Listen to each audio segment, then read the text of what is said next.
It's your host, Holly, and it's time for a little teaser talk. Welcome back to another awesome episode, I'm probably biased, of Teaser Talk. I'm your host, Hollie Nicole, and today we're going to do something a little different, you guys.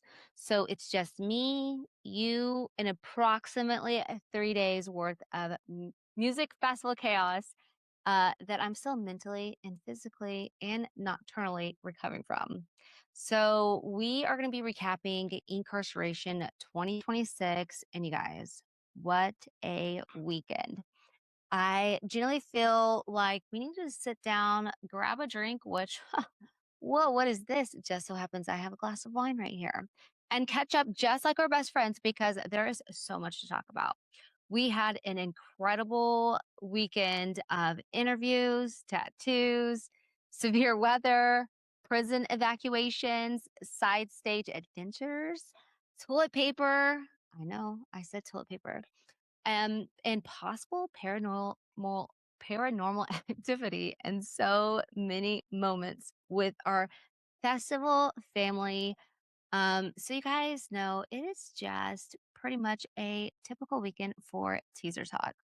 Incarceration welcomed a sold out crowd of 90,000 fans to the Ohio State Reformatory in Mansfield, Ohio.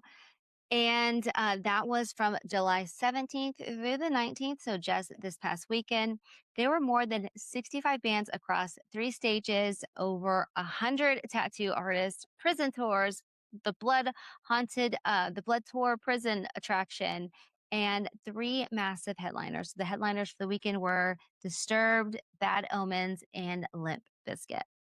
It was the festival's 8th year, and truly it created an experience you guys cannot get anywhere else. I'm very confident when I say this. Let's see here. So I don't know, you guys, where else can you interview some of your favorite bands, get tattooed, and have a massive rock show than wander around a haunted prison at midnight?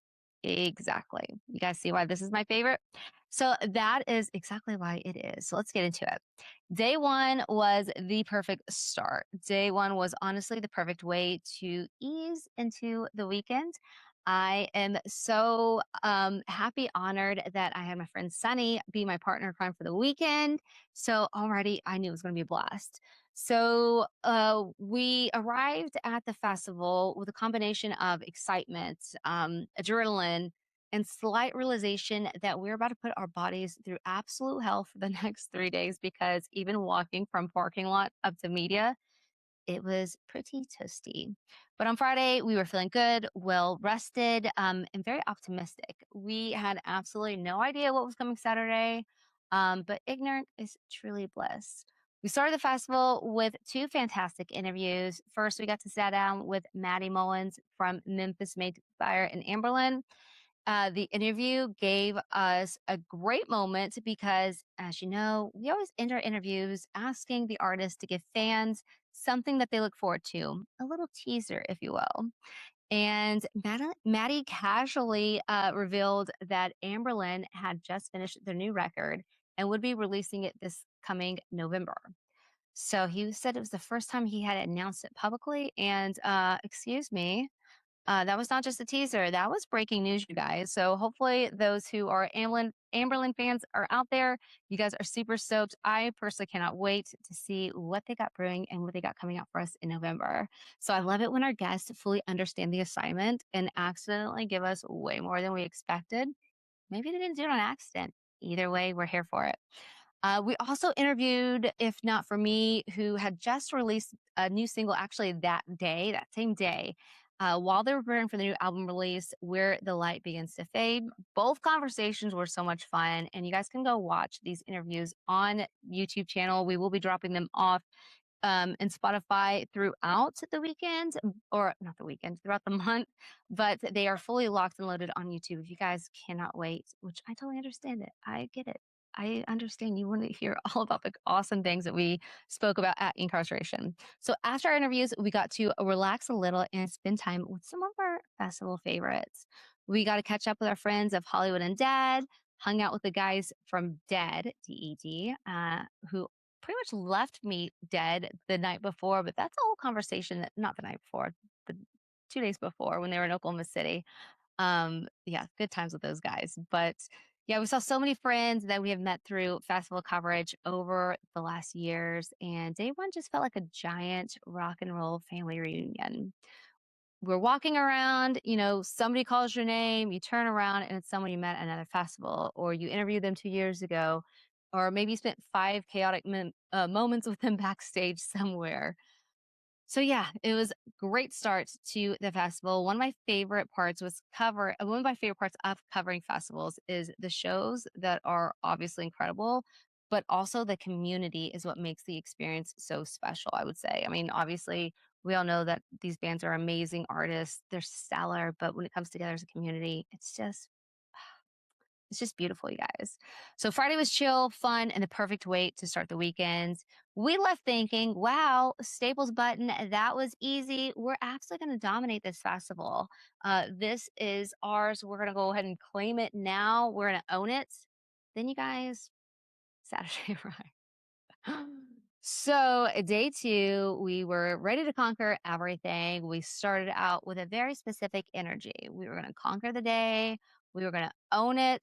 We were going to complete every interview, see every band we wanted to see confidently, glide through the festival, highly organized media professionals that we pretend to be. The weather looked at our plans and said, "That's so cute. You guys are so adorable." But before everything became chaotic, we had an awesome interview day. So thankfully, the interview gods were on our side. We interviewed the warden's widow, which is a character in the Blood Prison Tour. Super freaking cool. You always can see her walking around the festival, I would say grounds, but yeah, like the festival grounds in her whole attire. I actually asked her, I was like, girl, like, I am so impressed because it's like this big makeup and full length gown and everything. I'm like, I'm so impressed. Like, I'm dying. It was super hot Saturday, especially before the chaos started. But she said that she actually has like freezer packs underneath her layers, which I'm like, duly noted, girl. I'm gonna start putting my bra in the freezers. Like, you guys, I think I'm joking, but I'm kind of not. Anyways, so after we had that great conversation with her and the tour manager of Blood Prison Haunted Attraction, like the tour that they have, it was also so exciting to see Jeff from the Used. We've had him on the podcast a couple of times, but yet to actually meet IRL. So I absolutely adore the Used. You guys know me for, I say former emo kid, but I'm really still an emo kid at heart. So I was thrilled to see them. And yeah, they're going to press before their show in the evening time, but we ended up playing a fun little game together, and it's called Spotify Type Tap. Oh my gosh, you guys, I cannot talk. Spotify Top 10. And on that game, essentially, you have to guess the top 10 songs that Spotify listeners are playing. And it was fun because it was their own songs. And you guys, spoiler alert, I did a better job when I played it like with friends than Jeff did, but that's fine. Kudos to him. Way to be humble, Jeff. So he's always a fun person to talk to. It's one of those moments when I have to remind myself to remain like, you know, not unhinged emo kid. Just kidding, you guys. But for real, it was a moment. Then we met Will from Earshot. And you guys know when you meet somebody and you immediately think, wow, this is just a genuinely good human being. That was Will. He was so kind and so easy to talk to, incredibly gracious. Ended up being one of those interviews that leaves you feeling even more excited about the artist afterwards. So after those two interviews, we were also scheduled to interview Enemy, who we've had the podcast last year, and Killstreak. That's when the weather stepped in and officially said, LOL, no. A code red weather announcement came through. And you guys, I've never seen it escalate so fast. So it was like, hey, we're code yellow, which means like, okay, caution, keep it on the weather. Then quickly it escalated to code orange, which is all right, be ready to, lock and load because code red means you have to evacuate, which would be the next one. Then the next thing you know, code red, and yeah, it was crazy because when that announcement comes through, everyone has to evacuate the festival grounds and seek shelter. So typically, you seek shelter in your car, but they um, they evacuated us or moved us to the Ohio State Reformatory. So at first it was really fun and exciting. It was like kind of cool because at this point we wanted to tour the prison. And I'm thinking like this is a prime opportunity. Like we have nothing else to do other than walk around the prison. So it was fun. And then we're thinking like, wow, seeking shelter from a storm inside a historic prison. That's such an experience. For approximately 5 minutes, we felt like it was an adventure. Then more people started coming inside and more people started coming inside.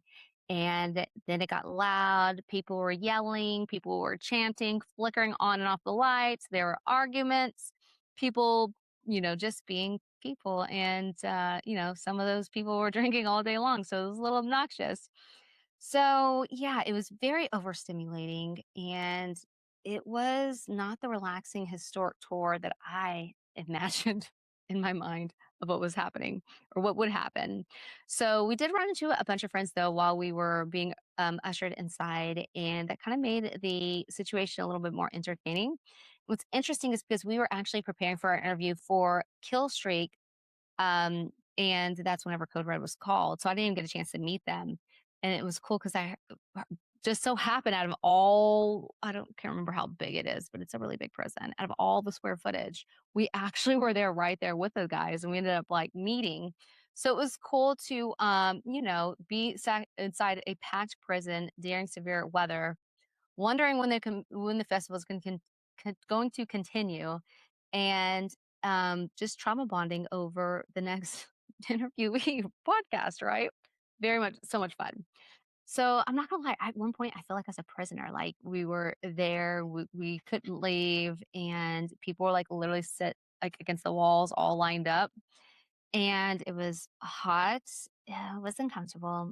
Like I said, there's people yelling, and Sonny was like becoming very claustrophobic. And that's when we started to think about how we're going to get out of here. So naturally, we escaped. We actually went and waited out the seek shelter or shelter in place orders for an hour and a half. The one of the I almost said the guards. One of the people came through that worked there, and they had water, and they're like, "All right, guys, we'll be honest. It's going to be about another hour and a half." And that's when we're like, "Fuck this! We got to get out of here." So we escaped. Sat in the car for an hour and a half, had AC, it's kind of peace and quiet, and yeah, that was a very great way to end, that time. So eventually the storm passed and festival grounds reopened. Day 2 was officially back on. Unfortunately, guys, Hatebreed's performance had to be cut, which was heartbreaking, but, we were still able to catch some incredible sets, including The Used, so they always deliver. And no matter how many times I've seen them, the nostalgia always hits. The energy is incredible. And suddenly I'm emotionally transported back to every version of myself that screamed those lyrics when I was 13, 14, acting like the world was ending when I had no problems really in sight. But yeah, so I'm going to take a sip of wine to that because that was a moment. While my ASMR people hopefully heard that sip. So by the end of the night, we head over to the artist lounge, and you guys, I can't make this shit up. So we met Jay Howell, who is the original creator and character design of Bob's Burgers. And what a cool guy. He was kind, fun to talk to. Meeting him was one of those completely unexpected like festival moments that you could never have planned. Like I couldn't have made that shit up. I couldn't have orchestrated that or arranged that. So day 2 is officially in the books. Oh, one thing I want to mention though, before we left, Sunny had met a tattoo artist. And it just so happened this tattoo artist, I actually had met him the year prior. So like what a small world, right? That's just, I guess that's festivals for you. So she exchanged contact information, was like, we should get a tattoo. And I'm like, oh my gosh, yeah, we should. So it was kind of one of those things. I wanted to get one last year, but time was not on my side last year. And I ended up not getting one. So we survived the weather. Escaped the prison, but still managed to end the night with incredible music and, of course, new memories with some new and old friends. So, you guys, day 3, we had a mission. We were tired, but we were determined. We had a completely packed agenda that we wanted to squeeze every possible second of the festival out of that final day. So we wanted to get tattoos. We wanted to obviously complete our interviews. We wanted to explore the prison like on our own terms. We wanted to catch as many bands as possible. We also wanted to test the limits of how much activity we can fit into one day. Like what's the record of activities a human can fit into one day? That was our goal. So the first mission was getting tattooed. And like I said, I wanted to get it done last year, but I haven't had the chance to. And so Sunny was like, "Oh, like I'm gonna get this like cute, sexy pinup ghost, like traditional ink tattoo." And I'm like, "Oh my gosh, I love traditional ink. Love it. That's super cute." I'm still kind of growing. I'm like, "Yeah, like that's cool." And she's like, "Oh my gosh, we should get like kind of like matching ones," which I'm like, "I thought you would never ask." So we it was pretty cool because and it all worked out because Don said that he was accepting walk-ins on Sunday. And guess who just so happened to walk in? Us for tattoos. So we got the cutest matching little girly ghost tattoos. They have fishnets, attitude, and the perfect amount of spooky energy, but also sexy energy. And really, if you look at them, they were kind of us in tattoo form. So hers was like this cute pinup ghost, like little booty cheeks were showing. And because Sunny has a nice ass, I don't know if you guys know, but I'm just saying that. And mine, I don't know if you guys can really see on video. Probably not, no. But it's like this ghost, and she is like sitting like a little cutesy with her like legs on the side. And her tits are, you can see her tits like, or this, she has boobs. You can tell she's a woman, and her nipples are hard because it's cold, you guys. Ghosts, I feel like, are always cold.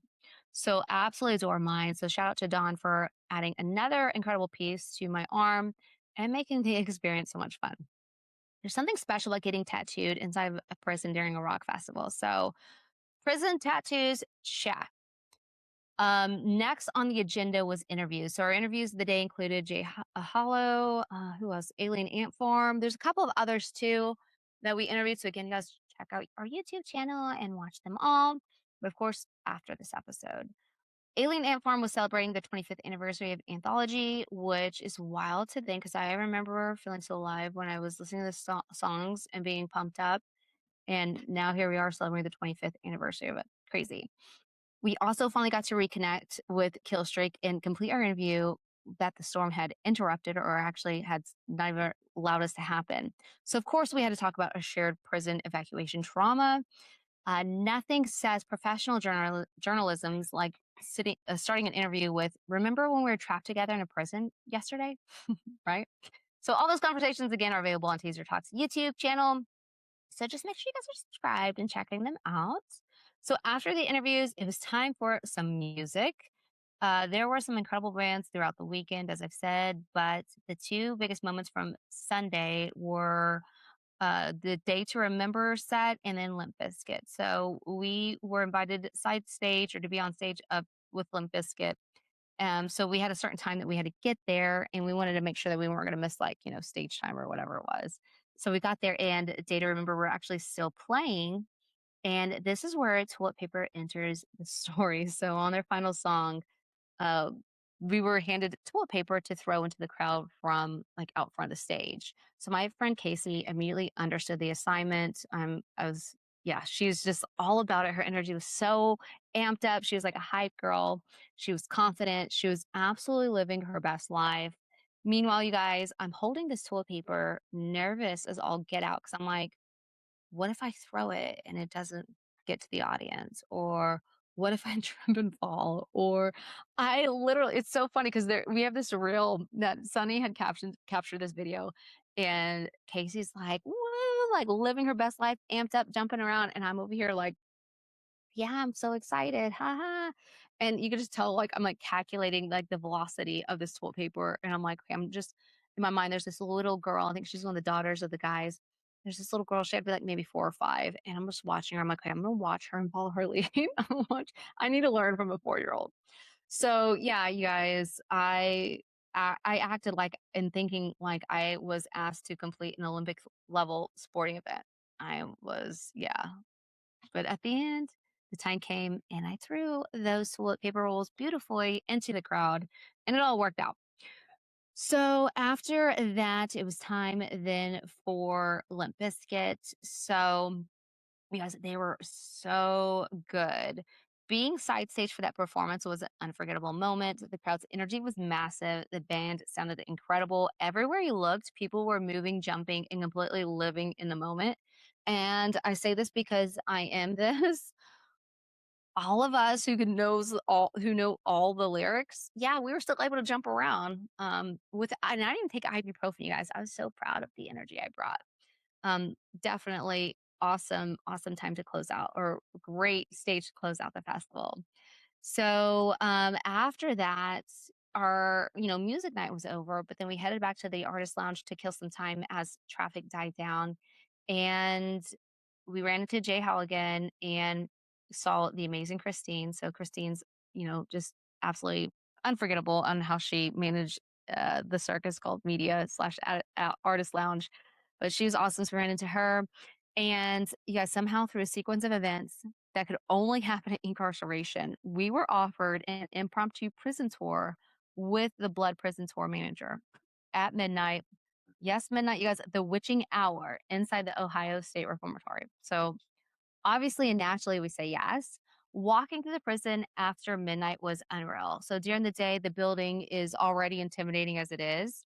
There's those massive cell blocks, the blood-based paint peeling off the walls, dark hallways, and so much history. You guys can literally feel the weight of the building. It's just like so quiet in a way that it sounds like incredibly loud. Every shadow looks suspicious, every sound was suspicious. Of course, there's still people there that, like, were working there, but, like, you'd see somebody, they'd still scare you because you're like, "Ah, I wasn't expecting a person to walk around here and all." So it's just crazy, though, because you become aware standing there in a place where thousands of people lived, they suffered, they died. It's crazy. So, naturally, I figured that this was the perfect time to start communicating with the unknown. So while we were filming, I had learned through Sunny, because Sunny did like this whole deep dive in the rabbit hole. I learned that very sadly there is a cemetery on, like, around the prison, but you can't see it. But anyways, in that cemetery is where they put the unknown, unclaimed prisoners, and instead of like putting a name on the grave, they actually put their prisoner number. So it's like that's one of the things that why people say it's haunted is, there's a lot of restless souls who never had a proper burial. So I figured, hey, why this would be a great time to give them a voice. So I'm like, hey, if there's anyone out there who feels like you guys aren't known and you want your family, you want somebody to know and hear about you, now's the time to say something, show yourselves. Because I'm not even kidding. I'm videoing. And Sunny's like, "Stop it." She, like, immediately shut it down.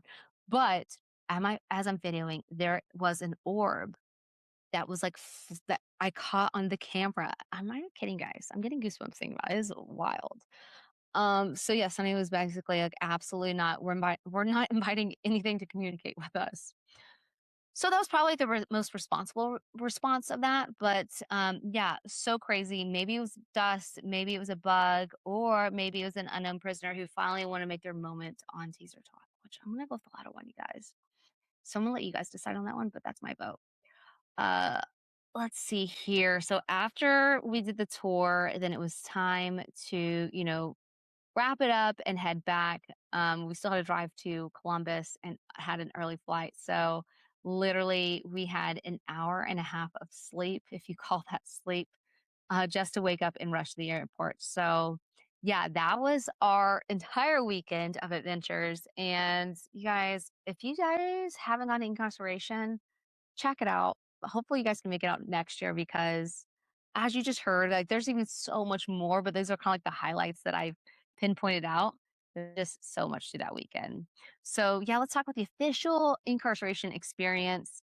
It's created something massive this year. It's a sold out festival that welcomed over 90,000 fans from every state, countries around the world. More than 65 bands performed on 3 stages. Like I said, the headliners were Disturbed, Bad Omens, Limp Bizkit over the weekend. And there was also some special performances and collaborations. Ice Nine Kills performed, let's see here, Twisting the Knife, Fit for a King. Let's see, Fit for a King's Ryan Kirby, Join Motionless in White, Sleeping with Sirens celebrated 15 years of Let's Cheer to This. Ref Theory united for a rare performance, and those guys were really cool. We met them in the artist lounge, so very nice guys. Like I said earlier, Alien Ant Farm celebrated 25 years of anthology. Outside the music, fans had access to over 100 tattoo artists. Tattoo competitions were going on, the Blood Prison tours, the regular tours that were made famous by Shawshank Redemption were happening. So, also, what's really cool is Danny Women Presents filmed a paranormal prison series throughout the weekend with bands that included Motionless in White, Hollywood Undead, The Used, Starset, Lauren Shore, Get Scared, and Alien Ant Farm. So apparently, we weren't the only people to voluntarily be wandering around this haunted prison with cameras. So, you guys, I don't know. It's just an incredible experience. Incredible is the only way I can think to describe it in one word. You guys, 90,000 people descending into Mansfield for the weekend that are all there to have fun. Every hotel is full. Every restaurant is busy. Every store suddenly has groups of people wearing black band T-shirts and discussing which stage they're going to be running to next. The entire part of the town or the entire town itself becomes a festival. So there you have it. That was our Inkcarceration 2026 experience. Did we have fun? Yes. Did we sleep? Absolutely not. Did we get trapped inside of a prison during severe weather? Yes. Did we escape? I mean, technically, it's not like, we broke out. We were allowed to leave, whatever, but technically we escaped prison. Did we get matching ghost tattoos? Also, yes. Did I overthink throwing a roll of toilet paper? Obviously, there is video evidence of it. Did we wander around a haunted prison at midnight? Possibly capturing an orb, allegedly. Would we do it all again? Hell to the yes. It was generally one of the best festival experiences I've ever had. It's just special energy because it's more than just a lineup. It's music, it's tattoos, history, location, and you guys obviously to tie it all together was the people. Every year feels like a family reunion. You see old friends, you make new ones, you run into artists that you've interviewed before, you share completely chaotic moments with strangers that somehow leaving you feel like you've known them forever. It was amazing. Just an awesome, awesome experience, and thankful for every artist who took the time to speak with us, every friend who made us laugh, every person who helped us make the weekend possible. And, just huge shout out to Danny Wimmer Presents for always hosting such a fabulous festival. I always absolutely love and am honored when I'm allowed to come to media and get accepted to media. So super grateful for all of that. Whoa, okay, so the next festival, next DWP festival will probably be Aftershock. I know Louder Than Life is up in there. I need to check and see what's going on, but I went to Louder Than Life last year and it was absolutely an awesome time too. So I'd highly recommend it. So that's coming up in September, and then Louder Than Life, or I'm sorry, Aftershock is going to be in Sacramento in October, like the first part of October. So check those festivals out. And also too, like the next festival outside of DWP ones is Rocklahoma. So they are celebrating, I think, their 20th year of the festival. So I'm super excited. We're doing media there. So if you guys are going to Rocklahoma, let us know. We will be there as always, causing the chaos, bringing the good times. And yeah, just continuing our plan of never sleeping ever again. So, you guys, thank you so much for catching up with me and reliving Incarceration 2026. Make sure you guys hit that subscribe button if you haven't. Let us know in the comments, DM us, whatever. What was your favorite part of the festival if you guys got to go? What was a crazy festival experience? Also, have you guys ever had any ghost experiences? I don't know. I'm fascinated about all the things. Until next time, you guys, keep rocking, and I will see you guys next week. Bye, everyone. I hope you enjoyed this episode of Teaser Talk. Head over to teasertalk.com to subscribe so you don't miss out on another episode. Until next week, keep rocking.